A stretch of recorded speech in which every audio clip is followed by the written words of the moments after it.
Badan Pengawasan Keuangan dan Pembangunan atau BPKP adalah lembaga pemerintah yang diamanati untuk melakukan pengawasan intern terhadap seluruh kegiatan pencapaian sasaran pokok pembangunan. BPKP sebagai aparat pengawasan intern pemerintah melaksanakan tugas dan fungsi penyelenggaraan tugas pemerintahan di bidang pengawasan keuangan dan pembangunan sesuai dengan Perpres 192 tahun 2014. Kegiatan kebendaharaan umum negara berdasarkan penetapan oleh Menteri Keuangan selaku Bendahara Umum Negara dan kegiatan berdasarkan penugasan oleh Presiden, serta pembinaan penyelenggaraan sistem pengendalian intern pemerintah. Sekali lagi, aplikasi sistem keuangan di sangat penting sekali untuk segera diimplementasikan sehingga ada transparansi, ada pertanggungan jawab yang betul-betul konkret, real, tidak hanya di tulisan tetapi lapangannya juga kelihatan. Tidak hanya di pelaporan tapi konkret. Anggaran desa coba kita lihat. Hati-hati terhadap anggaran desa. 2015 20 triliun, 2016 47 triliun, 2017 60 triliun, meningkatnya meloncat sangat besar sekali. Tetapi hati-hati, mengelola uang sebesar ini juga tidak gampang. Oleh sebab itu, saya harapkan aparat pengawasan kita betul-betul ini dikawal, diawasi, dicek, dikontrol betul. Pada saat kita menyampaikan pengawalan terhadap akuntabilitas ini, yang pertama adalah berkaitan dengan bagaimana mengimplementasikan sistem pengendalian intern pemerintah di setiap jenjang pemerintahan dari pusat sampai kabupaten kota bahkan sampai desa. Yang kedua adalah berkaitan dengan bagaimana membangun kapabilitas efektivitas dari aparat pengawasan intern pemerintah. Jadi dua fondasi ini adalah kekuatan untuk mengawal akuntabilitas.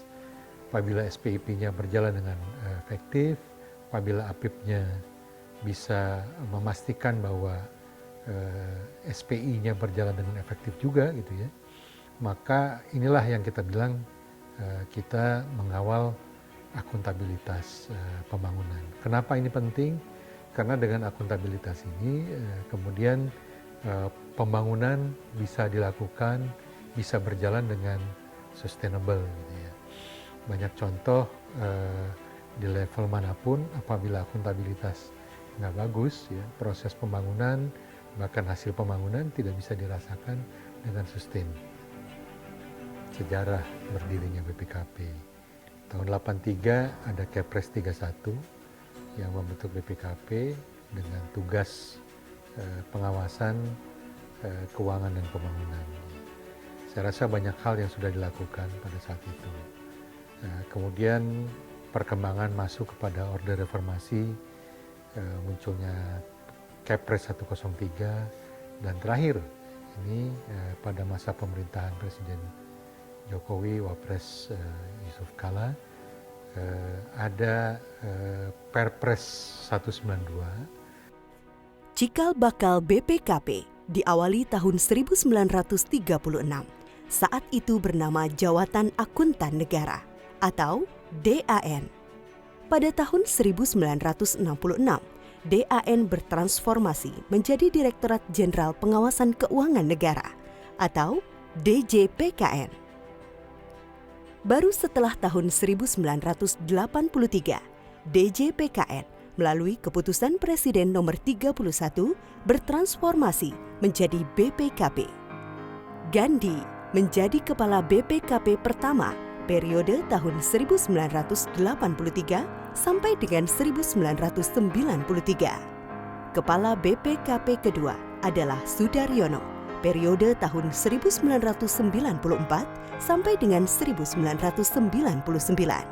Ketiga, Ari Sulendro periode tahun 2000 sampai dengan 2006. Keempat, Didi Widayadi periode tahun 2006 sampai dengan 2009. Kelima, Mardiasmo, periode tahun 2010 sampai dengan 2014. Keenam, Ardan Adi Perdana yang menjabat dari tahun 2015 sampai dengan saat ini. Dalam melaksanakan tugas pengawasan, selain di kantor pusat BPKP di Jakarta, BPKP memiliki kantor perwakilan di daerah yang tersebar di seluruh Indonesia. Kepala BPKP saat ini adalah Ardan Adi Perdana yang dilantik Presiden Jokowi pada 13 Maret 2015. Dalam pelaksanaan tugasnya, Kepala BPKP dibantu oleh seorang sekretaris utama dan 5 orang deputi. Sekretaris utama, Dadang Kurnia. Deputi Kepala BPKP bidang pengawasan instansi pemerintah, bidang perekonomian dan kemaritiman, Nurdin. Deputi Kepala BPKP bidang pengawasan instansi pemerintah, bidang politik, hukum, keamanan, pembangunan manusia, dan kebudayaan, Binsar H. Simanjuntak. Deputi Kepala BPKP bidang pengawasan penyelenggaraan keuangan daerah, Gatot Darmasto. Deputi Kepala BPKP bidang akuntan negara, Media Indreswari. Dan Deputi Kepala BPKP bidang investigasi, Iswan Elmi. Pada saat dimulainya pemerintahan sekarang, tercatat bahwa kapabilitas aparat pengawasan intern atau APIP masih di level 1, artinya level kapabilitas dari internal audit yang paling rendah. Pada saat itu Presiden Jokowi di kantor ini ya, memberikan arahan bahwa ini harus dibalik, harusnya bukan yang level 1 yang 85%, tapi level 3 ya. Level kapabilitas 3 inilah yang harusnya bisa dicapai oleh 85% aparat pengawasan intern pemerintah. Melalui Peraturan Presiden Nomor 192 Tahun 2014, BPKP mempunyai tugas penyelenggaraan urusan pemerintahan di bidang pengawasan keuangan negara, daerah, dan pembangunan nasional. Dalam melaksanakan tugas tersebut, BPKP menyelenggarakan 2 fungsi utama, yaitu fungsi pengarahan dan pengordinasian pengawasan intern dan fungsi pengawasan intern. Ini satu kemajuan yang cukup penting saya pikir, karena di mana-mana sekarang sudah menggema ini bahwa APIP memang harus ditingkatkan kapabilitasnya ke level yang bisa mengawal akuntabilitas di berbagai tingkatan pemerintahan. Saat ini posisi triwulan 1 kita sudah bisa bilang bahwa 50% dari kementerian lembaga pemerintah daerah sudah mencapai level 2 dan 3. Berbagai upaya yang telah dilakukan BPKP dalam mendukung tata kelola pemerintahan yang baik dan bersih telah dilakukan oleh para pemangku kepentingan, seperti penghargaan dari pemerintah Republik Indonesia atas keberhasilan BPKP dalam menyusun dan menyajikan laporan keuangan wajar tanpa pengecualian atau WTP. WTP merupakan capaian standar tertinggi dalam akuntansi dan pelaporan keuangan pemerintah. Guna menunjang pelaksanaan tugas dan fungsi pengawasan intern, BPKP didukung dengan lebih dari 6.000 pegawai fungsional, di mana separuhnya adalah para auditor. Setiap auditor BPKP diwajibkan menerapkan due professional care dalam setiap pelaksanaan penugasannya. Iya,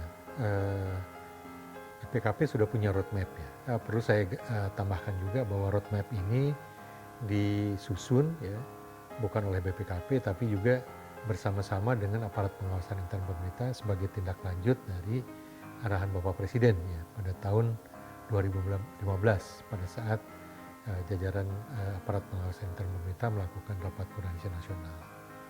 Para auditor BPKP memiliki kompetensi dalam bidang pengawasan yang melaksanakan tugas pengawasan internnya berdasarkan Standard Operating Procedure atau SOP yang berlaku dan memperhatikan standar audit dari Asosiasi Auditor Intern Pemerintah Indonesia. Dalam matriks model kapabilitas APIP, BPKP menyadari Untuk mencapai level 3, perlu adanya peningkatan kapabilitas di sektor sumber daya manusia, selain komitmen dari berbagai pihak, terutama pimpinan instansi pemerintah.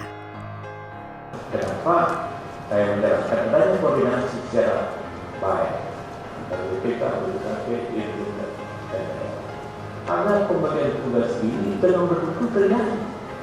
Kenapa BPKP di bawah pemerintah? Karena di tangan pemerintah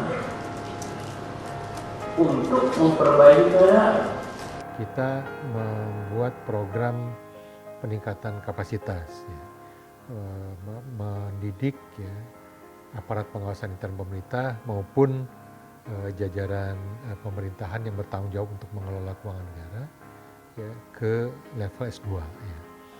Nah ini sudah banyak karena prosesnya sangat ketat kita, sehingga SDM ataupun para lulusan yang disupport oleh Asian Development Bank ini bisa lulus dengan bahkan ada yang IP-nya sampai 4 gitu ya. Presiden Indonesia Joko Widodo pada pertemuan penguatan pengendalian intern dan sinergi APIP untuk akuntabilitas desa yang lebih baik di Istana Negara pada Mei 2017 juga menekankan pentingnya kualitas kinerja yang lebih baik. Perubahannya cepat sekali. Kalau kita bekerja linier, kalau kita bekerja rutinitas, ditinggal kita. Bapak Presiden sangat cepat gitu untuk memutuskan sesuatu sehingga kita jangan sampai ketinggalan. Dengan demikian, BPKP ada untuk mewujudkan akuntabilitas keuangan negara yang berkualitas demi percepatan pembangunan Indonesia. BPKP tetap optimis akan mampu mengatasi tantangan ke depan dengan mengupayakan munculnya control and risk culture. Inilah yang barangkali yang kita harapkan muncul dari seluruh aktivitas pengawasan BPKP, baik yang bersifat preventif ya, maupun yang sifat katakanlah represif, barangkali seperti itu. Jadi, risk and control culture yang terbangun di setiap jajaran pemerintahan dari pusat sampai dengan level pemerintahan yang terendah di desa. BPKP akan terus berkontribusi dalam keberhasilan pembangunan bidang aparatur menuju pemerintahan yang bersih dan akuntabel, pemerintahan yang transparan, efektif dan efisien, pelayanan publik yang berkualitas dalam rangka meningkatkan daya saing bangsa dan kesejahteraan masyarakat. Itu semua dilakukan demi menjadikan negara Indonesia lebih baik. Kawal akuntabilitas keuangan dan pembangunan.